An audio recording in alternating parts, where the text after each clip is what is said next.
Hello, podcast listeners. We know podcasts are a great way to catch up on a program that you may have missed on KSJE, and it's provided as a free service of this radio station. But, you know, KSJE is now listener-supported, and so while you enjoy this podcast, we hope that you'll also take some time to join KSJE. Become a member today. It's quite easy to do. Just go to our website at ksje.com/support and pick the level of support that best matches your budget. Thanks again for listening. Here's your podcast.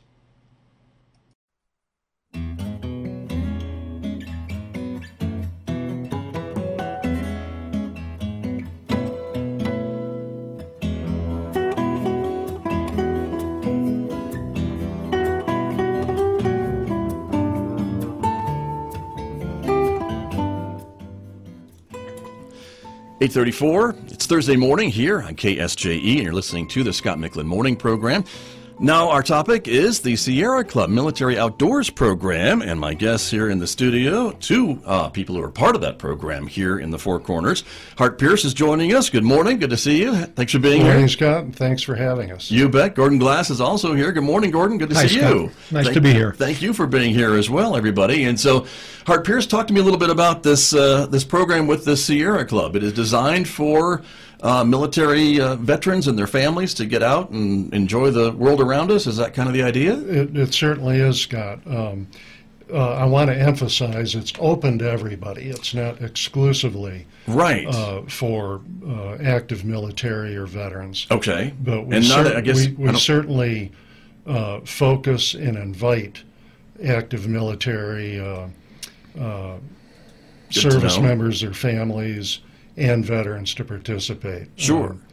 And I guess, too, even you can join the Sierra Club, or you can also join or take part if you're not necessarily a Sierra Club member as well. Is that part of it as well? That's right. I've had 2 outings since I've been an outings leader here in the Four Corners, and everybody has been a member. Okay. But it's kind of a hook. If we can get you to join us on some of our adventures, we certainly hope you do join the Sierra Club. Right. And we wanted to talk a little bit generally about the Sierra Club and its mission. Okay. Gordon is a lifelong member and was born and raised in Yosemite, so has a real tether to John Muir and its origins, and then we can talk specifically about the Military Outdoors Program. All right. Here in the Four Corners. That sounds great. Let me turn to Gordon Glass then, a little bit about your connection to the Sierra Club and the work that they do, Gordon. I know we hear about them all the time, and a lot of folks may only hear about them when they're suing people or things like that. But I know environment is very important to the Sierra Club and its members, and sometimes the lawsuit is the only way to get attention for folks to maybe fix something. Exactly, and I think I wanted to sort of bridge today that gap between the political activities of the Sierra Club and really its source, which was the outdoors. Right. And as Hart said, with John Muir and all these things that we know about, right? Yes. And growing up in Yosemite, I heard about John Muir all the time. As you know, we brought Lee Stetson here last year as John Muir to remind us of our love for nature that is the big part of what we as the Sierra Club members do, wanting to preserve places so that groups led by people like Hart can get out and enjoy that. And growing up in Yosemite every day, that's the experience, of course, I had. I was looking to the mountains and the hills and enjoying that special place. But it was the outings that were started back in the late 19th century, and groups of people going out and enjoying each other and enjoying the outdoors that really built the basis of the Sierra Club, which says in order to enjoy the outdoors, we have to preserve the outdoors. Sure, and some of those things that grew out of that, like national park system and national monuments and all these things that we kind of take for granted today, but if we hadn't have preserved those 100 years ago, we may not have them today. Yeah. And that's part of what we're talking about, is it not? Yeah. Sure. I mean the partnership between John Muir and folks like Teddy Roosevelt were instrumental in setting aside monuments and parks, most notably the Grand Canyon. And I don't know if the Yosemite predated the Grand Canyon.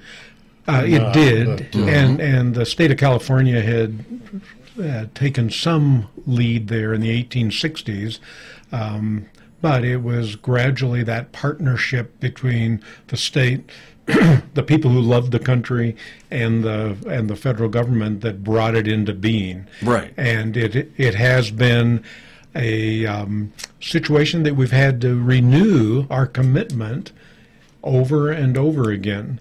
Sure. And I just think that what it does for individuals to be in beautiful places is important to emphasize. And Hart has a little story from when he was 21 that I think is worth listening to. Well, that sounds like a transition if you ask me, Hart Pierce. Well, it just surfaced in my feeble memory as Gordon and I were having coffee earlier this morning. I was wounded in Vietnam and spent quite a bit of time in the hospital. And in 1968 was temporarily retired as a result of those wounds. I was out and working in Palmyra, New York, which you know. Those are my old stomping grounds, yes, sir. And my father, who was an attorney, had a bar association event in Manhattan. And so I was looking for a way to get out of work anyway, so I went to Manhattan with my father. And his business was on Wall Street. Well, Wall Street is chaotic. Right. I mean, the traffic. Even on a good day. And just, right, in the milieu. And I had spent some time down there walking around, and I needed a break from just the cacophony and the chaos. And so I stepped into Trinity Church and sat for about 20 minutes, and it just tuned everything out. There was a serenity and a silence that was really rejuvenating, and I could kind of regain my equilibrium. And I talk about that in the context of what we do in our outings and what we do when we go to wilderness in remote outdoor areas generally. I equated that in our conversation to Monument Valley. I was there in my second career as a teacher recruiter for the feds in the winter about 10 years ago. And it was cold. There was only one other person at the visitor center. And as I looked around and just had this sensation of being in a cathedral, and I hearkened back to that experience in early 1969 in Trinity Church. Sure. Wow. And that's really the benefit of getting outdoors, is getting away from the chaos of our society today, the conflict that everybody experiences every day in every way, whether you go to Walmart, to a restaurant, anywhere. Sure. Ours is an intensely close society today, and we need to be able to get away from that. Well, and I think for many people, getting out to nature, into the wilderness, is very spiritual, and it's completely different from our normal environment sometimes, and with all the noise and pressures and responsibilities and things like that. And I think people seek that out, and living in the area where we live now, we have ample opportunities to find these spots. You're exactly right. I mean, we're on the edge of the Colorado Plateau. And I spend a lot of time out there with a very good friend of mine and a gentleman who helps me on my outings, C.J. Spence from Aztec. C.J. is also a Vietnam veteran, we've spent a lot of time hiking, backpacking, bicycling all over the Colorado Plateau and in the Four Corners. Right. But we can go 10, 15 miles in any direction and be in some beautifully quiet, almost spiritual places. Well, and very different looking places too, depending Sure. on which direction you're headed in. You mentioned Monument Valley. You can go to the mountains. You can go to the Vista. You can find yourself in all kinds of diverse different places. Geology, topography, different biozones. It's wonderful. That's right. Well, I want to ask you about one of the outings that you're going to be leading next month in February, right? Up in the Durango area at Haviland Lake. And we can show a little bit of the description, but it is, again, we've mentioned it's open to anyone to sign up. Anyone. They can be military families and veterans, or they don't have to be. They can be Sierra Club members, or they don't have to be. I think the club would love for you to join and would love that support. But there are a few essentials that are listed in the program description. Right. And if I can, I'd like to tell people that they can find out about these events chapter-wide from El Paso all the way up here by going to riograndesierraclub.org/calendar. Right. And that's hard to communicate over the radio. People don't grasp all that. But again, riograndesierraclub.org/calendar. Right. But this one is this event is coming up on Saturday the 15th. 15th. You want folks to sign up before the 12th. Yes. Is what it says. And they can and your email address is there, and your phone number is there. That's right. That's right. And a description of what we'll be doing. It's subject to change because of snow conditions. I was up there last Saturday with C.J. Spence, and it wasn't so hot. We need some snow. Okay. But we've had a little, and we'll get some. This is 3 weeks away, so if we need to change the venue or change the snowshoe trek to a hike, I'll notify registrants well in advance. And great. But that's the plan. The plan is to use snowshoes. Right now. Right. Is the plan. Yeah. So, the other thing that I liked about it, and all these listings I found on the website that you mentioned, Hart Pierce, is they give you an idea of the level of the hike or the outing. And so this one's listed as moderate, and so you can kind of know what you're getting yourself into. Yeah, I can tell folks listening that almost all the events I'll do will be moderate. There are some that are strenuous for little bits, hikes and things like that. But if you want to do some mountain climbing, those are on the calendar with other outings leaders. And there are different degrees of difficulty in these outings, but most of the ones that I will schedule will be moderate. And we don't race through these. The idea is to go out there, get some physical exercise, but also to get some psychological renewal. So we stop often, we take pictures, we talk, meet new folks, enjoy the experience not only physically, but visually and in every other way. That sounds great. You got to stop and smell the roses. Exactly, even in snowshoes. Right. There you are. So there you go. Gordon Glass, I know getting out into nature is a great thing to be able to do from time to time. Those of us that are working and have families and other responsibilities that maybe find it hard to set aside time to do this, but here are these planned events that can be very work into a calendar and make it appointment relaxation, I suppose. Well, I can't tell you how happy I am that Hart has stepped up to offer these. John Muir grew up in a very harsh household, and at some point he decided to leave, and when he left, he walked to the Gulf of Mexico from Wisconsin. Wow. And I want to think that was his journey of healing, because we all have to overcome some of the injuries that life brings us. And Hart himself has demonstrated that over the years, that it was tough to recover from injury and from the experience that he had in Vietnam. And he wants to share that with others, and he wants to share our incredibly beautiful country, and especially this area, with others. I think maybe this might be a good time to remember a quote from John Muir, and I'm just going to read it to you because it speaks to what Hart is offering. It says, "Keep close to nature's heart and break clear once in a while, climb a mountain or spend a day in the woods, and wash your spirit clean."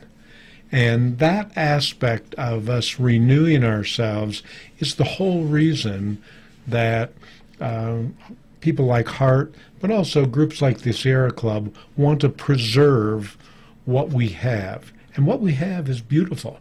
And over the years, there have been many groups who contributed to that. I like to think of trail building. So I was able, and my wife and I were able to take our kids on trail building projects up to the Uintas in Utah, west of the Grand Canyon, and help contribute to the trail building. But in our area, the Civilian Conservation Corps was one of the great trail builders.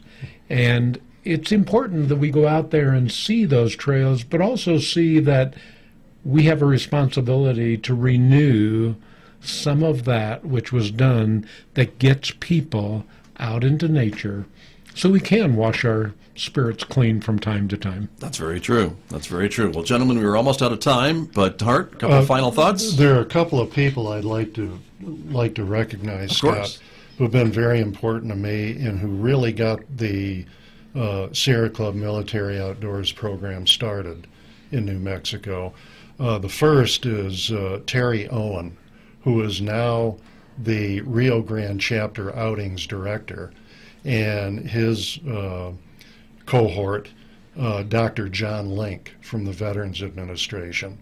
2 years ago, they went to some training in Leadville, Colorado, spent a week, and came back and got this program off the ground and have done a remarkable job. They've been a tremendous resource to me, and Terry has been a real mentor, and I want to thank him on behalf of all the people who have been on the outings to date and all the people who are going to be on the outings. Well, that's great.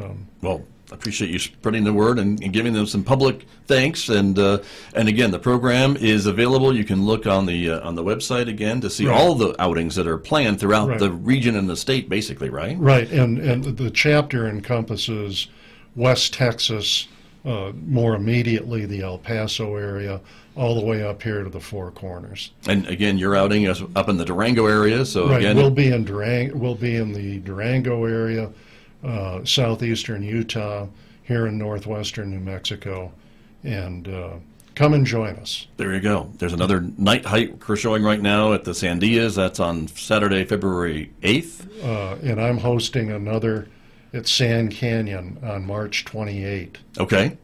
That's the next one you're doing up here, and that's more local, regionally. Well, it's in McElmo Canyon, west of Cortez, a beautiful area, geographically and archaeologically. Interesting. So get to that calendar and sign up for something, and enjoy the outdoors and enjoy meeting new people. Get you signed up. And again, there's lots of information on that website. I can't, there was just so much. Again, yours is this next one coming up at Haviland Lake is snowshoeing. Right. And if you're looking at it and saying, well, I don't have snowshoes, they direct you. There's rental centers. Here at Santa Monica College we have one. There are places in Durango that you can get outfitted for all that you would need for a thing if you don't do this every other weekend or what have you. Yeah. So you're in good shape. The outdoor rental center here at the college is great. Right, and they direct you to do that. So wonderful. Well, gentlemen, thank you for coming in to talk a bit about the Sierra Club and its commitment to keeping these great open spaces. So thank you for being here. Well, thank you for having us, Scott. You appreciate it. Great to see both of you. Hart, Pierce, and Gordon Glass, my guests here on KSJE. Back with more in just a moment, everyone. The time right now is coming up on 8:52. Did you enjoy that podcast? We hope that you did. And if you did, share it with your friends. And if you really want to keep podcasts like this coming, please support KSJE. You can do it easily online at ksje.com.